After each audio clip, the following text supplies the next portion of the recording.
how many of these were built?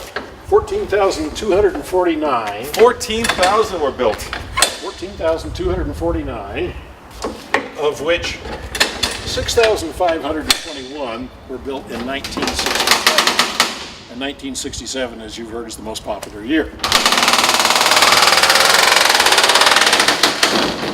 So what does veloce mean? Fast. Fast. Yeah. Veloce.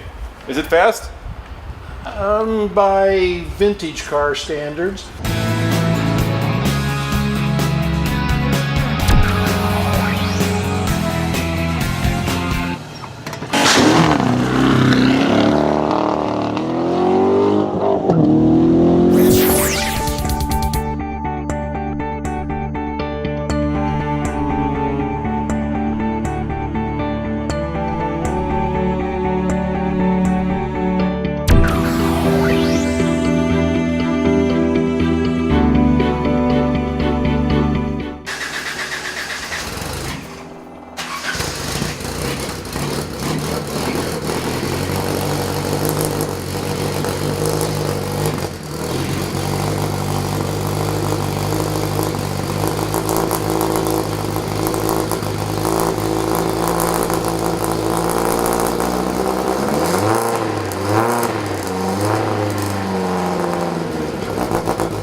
You're a lucky man. You've got two Alfa Romeos, both are 67, and you've got the road version and you've got the race version. Roger.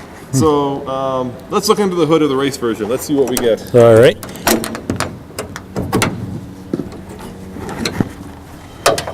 So this is the 1750. 1750. And I mean, is it just the size of the cylinder that determines the 2000? Just bored it out a little bit bigger. More, yeah. And as they did expand cubic inches, if you will, they did have to relocate how they bored in the basic block, which they did back in the day. And four-cylinder? Four-cylinder. Overhead cam?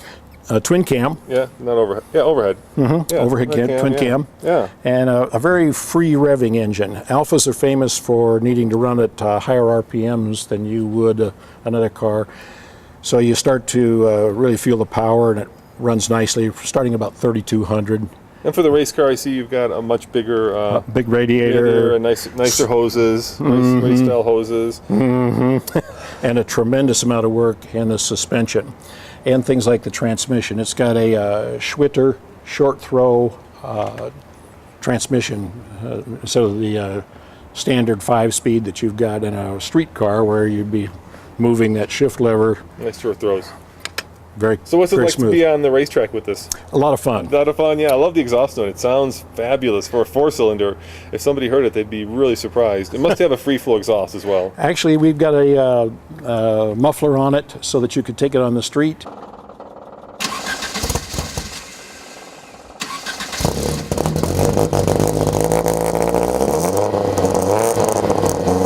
Yeah. And I actually have it licensed and insured for the street. Now, if anybody ever pulled you over and did an inspection and started to look for headlights and details, we might have a few issues. But the little wire mesh on the front of the car just looks fabulous. I mean, thank you. It says, you know, this is an Italian race car. It's seriously set up as a race car, as you can see with the roll bars and everything else. And that off switch, right, that just turns off electricity. Shuts off all the power so that it doesn't drain when you're not racing. And if you forget to do that, you'll kill your battery and be in trouble. And you've got a fuel cell in the back, and you've got a roll bar in the car. It's an all-out race car.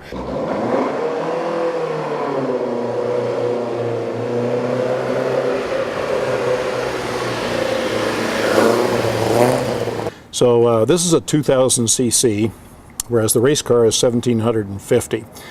Both are race-prepared engines, And in fact, when I first bought this one, the engine mounts were billet aluminum, which caused it to be like a giant speaker in terms of sound coming through the car. Must have vibrated your fillings out. Yeah, and the wife wasn't going on any tours in a car that made that much noise, so we put conventional rubber engine mounts in it.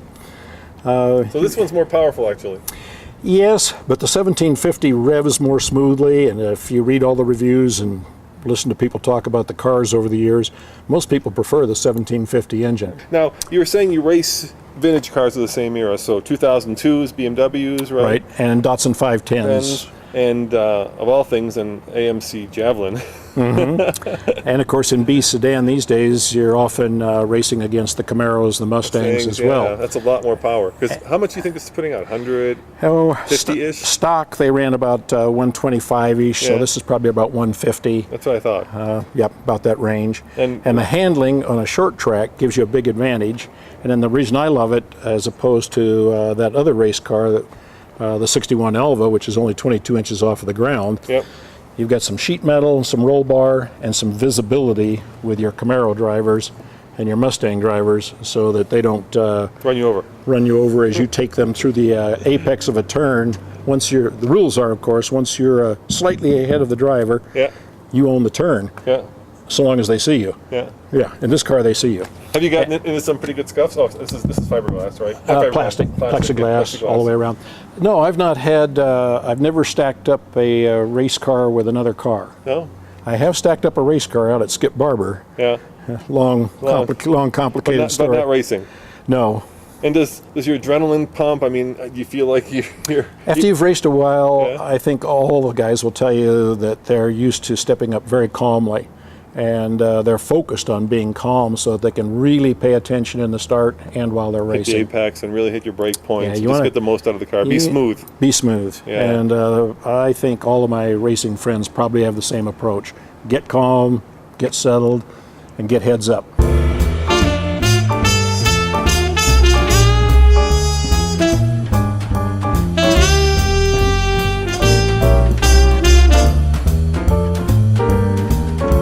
Do you think that there is a difference in terms of how hard people race because they are racing these classic old cars that, you said there were 13,000 of these, but I bet you out of those 13,000 a lot 14,249, 6,521, made in 67. 67. But out of all those cars, probably a lot of them have ended up, unfortunately, at the junkyard at this point. Sure. Right? So there aren't that many of these left. And I mean, you feel that when you're racing, that if you pile this into no, because it can all be fixed. Okay, but it must hurt. Yeah. On the other hand, against racing really expensive cars like a Lola T70 or Aston Martin DB4 GT. It's not that expensive. You're under $50,000, and $10,000 goes a long way on fixing things, and racing is $1,000. Yeah, so it's not a cheap sport, and it's not a cheap sport, but this is a cheap way to do it. This is a cheap and fun way to do it.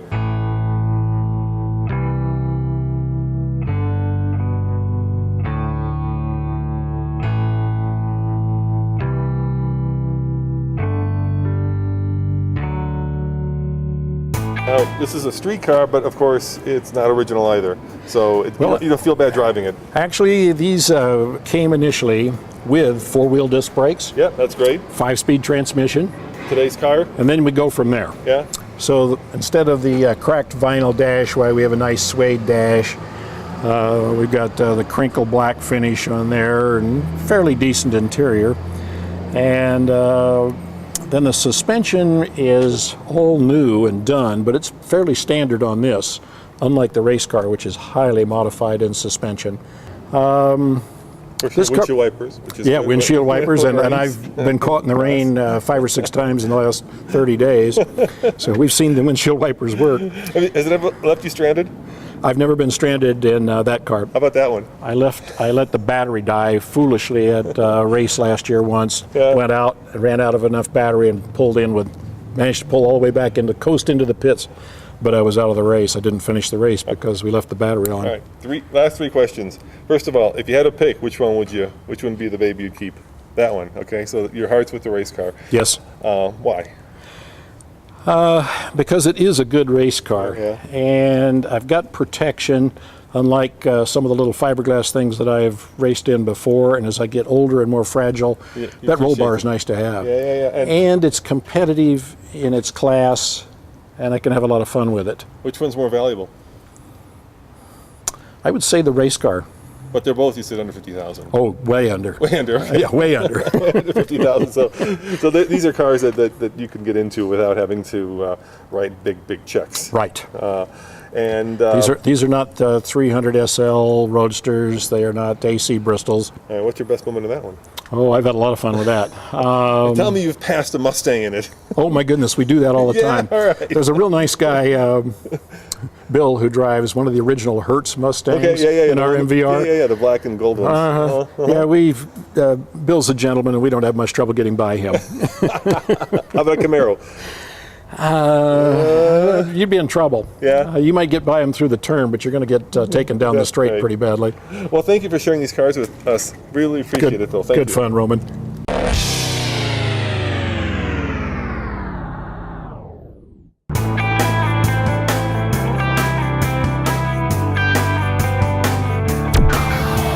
Yeah, I kind of feel like I'm outside of Rome. Actually, I see a cigarette. I actually have a Rome plate still on my 60. Really? Spider.